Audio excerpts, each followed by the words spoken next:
ಸಂಪುಟ ಪುನರಚನೆಯ ಜೊತೆಗೆ ಸಿಎಂ ಕುರ್ಚಿ ಬದಲಾವಣೆಯ ಚರ್ಚೆಗಳು ಜೋರಾಗಿ ನಡೆಯುತ್ತಿದೆ. ಕ್ಯಾಬಿನೆಟ್ ರಿಶಫಲ್ ಮಾಡಿ ಸಿಎಂ ಕುರ್ಚಿ ಉಳಿಸಿಕೊಳ್ಳೋಕೆ ಸಿದ್ದರಾಮಯ್ಯನವರು ಸರ್ಕಸ್ ಶುರು ಮಾಡಿದ್ದಾರೆ.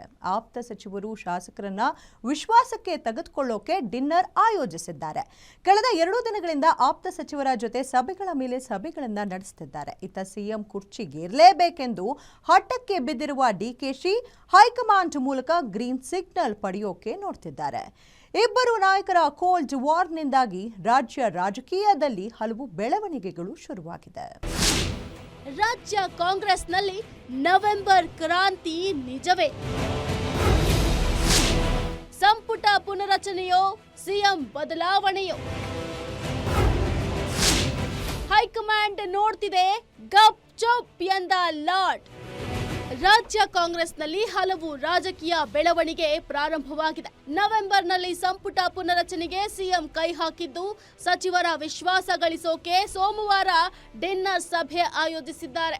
ರಿಶಫಲ್ ಮೂಲಕ ಕೆಲವು ಹಿರಿಯ ಸಚಿವರನ್ನ ಕೈ ಬಿಟ್ಟು ಹೊಸಬರಿಗೆ ಅವಕಾಶ ಮಾಡಿಕೊಡೋಕೆ ಪ್ಲಾನ್ ರೂಪಿಸಿದ್ದಾರೆ. ಕೈ ಬಿಡುವವರನ್ನ ಪಕ್ಷ ಸಂಘಟನೆಗೆ ಬಳಸಿಕೊಳ್ಳೋಕೆ ಮುಂದಾಗಿದ್ದಾರೆ. ಇದರ ಮಧ್ಯೆ ಸಿಎಂ ಕುರ್ಚಿಯನ್ನ ಉಳಿಸಿಕೊಳ್ಳೋಕೆ ಕಸರತ್ತು ನಡೆಸುತ್ತಿದ್ದಾರೆ.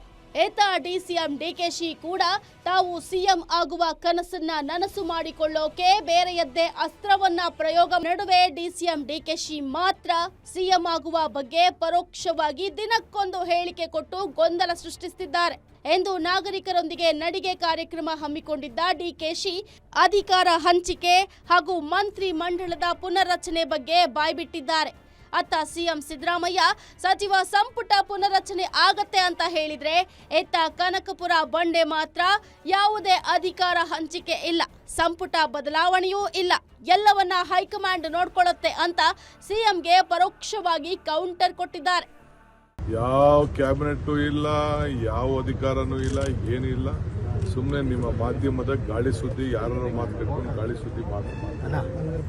ಇನ್ನು ಅಧಿಕಾರ ಬದಲಾವಣೆ ಹಾಗೂ ಸಂಪುಟ ಪುನರಚನೆ ವಿಚಾರವಾಗಿ ಮಾತನಾಡಿದ ಸಚಿವ ಸಂತೋಷ್ ಲಾಡ್, ಎಲ್ಲವನ್ನ ಹೈಕಮಾಂಡ್ ನೋಡ್ಕೊಳ್ಳುತ್ತೆ ಅಂತ ಹೇಳಿದ್ದಾರೆ. I personally feel no MLA should speak about it. Any cabinet ministers, ಈ CM ಅಥವಾ DCM ಅಥವಾ ಈ ಚೇಂಜ್ ಆಗ್ತಕ್ಕಂಥದ್ದು ಪ್ರಕ್ರಿಯೆ ಹೈಕಮಾಂಡ್ ತೀರ್ಮಾನ ಮಾಡಿದ್ರೆ, ಇಲ್ಲಾಂದ್ರೆ ಹೈಕಮಾಂಡ್ ಬಿಟ್ಟಿರ್ತಕ್ಕಂಥದ್ದು. If you ask me personally, nobody should speak about this ಅಂತ ನನ್ನ ಅಭಿಪ್ರಾಯ. ಅಲ್ಲ, ಅದು ಹೇಳ್ತಿರೋದು ಅಲ್ಲ, ಅವರು ಆಗುತ್ತೋ ಇಲ್ಲೋ ಮಾಡ್ತಾರಲ್ಲ, ಹೈಕಮಾಂಡ್ ಮಾಡುತ್ತೆ, ನಾವು ಮಾತನಾಡಬಾರ್ದು ಅಂತಕ್ಕಂಥದ್ದು. ಒಟ್ನಲ್ಲಿ ನವೆಂಬರ್ನಲ್ಲಿ ರಾಜಣ್ಣ ಹೇಳಿದಂತೆ ಕ್ರಾಂತಿ ಶುರುವಾಗೋ ಎಲ್ಲ ಲಕ್ಷಣಗಳು ಕೂಡ ಗೋಚರಿಸುತ್ತಿದೆ. ಸಂಪುಟ ಪುನರಚನೆಯ ಕಸರತ್ತಿಗೆ ಕೈ ಹಾಕಿ ಸಚಿವರನ್ನ ಕೈ ಬಿಡೋಕೆ ಪ್ರಯತ್ನ ನಡೆದಿವೆ. ಸಿಎಂ ಕುರ್ಚಿ ಉಳಿಸ್ಕೊಳ್ಳೋಕೆ ಸಿದ್ದರಾಮಯ್ಯ ತಮ್ಮದೇ ಹಲವು ಪ್ಲಾನ್ಗಳನ್ನ ಕಾರ್ಯರೂಪಕ್ಕೆ ತರ್ತಿದ್ದಾರೆ. ಅತ್ತ ನಾನು ಸಿಎಂ ಆಗಲೇಬೇಕು ಅಂತ ಕನಸು ಕಾಣ್ತಿರುವ ಡಿಕೆಶಿ ತಮ್ಮದೇ ಸ್ಟ್ರಾಟಜಿಯನ್ನ ಪ್ರಾರಂಭಿಸಿದ್ದಾರೆ.